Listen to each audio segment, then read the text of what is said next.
So what about this malicious document? What did we see in that document? We were obviously really excited to pull it down. Dave volunteered to open up a little sandbox environment and open the document. I'll open for us anything in just to Word, see. man. I don't. Uh, and so it really did look like the classic phishing email document. But the difference being here that they had already established that trust of like, hey, we've talked back and forth. This is a real person. This is a real conversation about my actual job.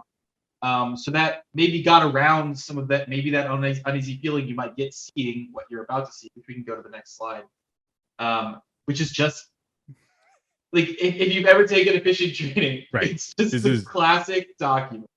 This is textbook, right? Like this is in the phishing training that gets sent out every month to everyone, right? Like it's stop enabling editing content and macros, right? Like this was a screenshot actually from my sandbox environment where we just opened the Word doc and was like, well, there we go, there it is, for everyone to see, right? And it's created an earlier version of Word, or there's always some goods. Well, I say good or bad social engineering tactic in here, but it worked. That's all it took.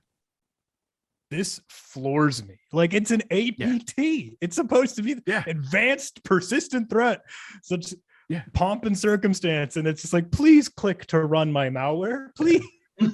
So Mason in chat asked, how did you guys get the email again? So once we found about the time frame of the VOA_Korea.doc, we saw the time frames in all of the antivirus logs that we had. We actually reached out to the partner and said, hey, can you have your client look through their email in a time period like this? And thankfully they were using a cloud hosted email service, so it just had forever history, right? Is the person that also did not clean their downloads folder out did not actually delete old emails either, which actually worked out really well in the situation. And they were actually able to send us over a copy of the message file so we could get all the original deets. So yeah, pretty good on having the historical information there. There is something to be said about folks who keep everything. The DFIR folks really love that. Actually, that works really well on that.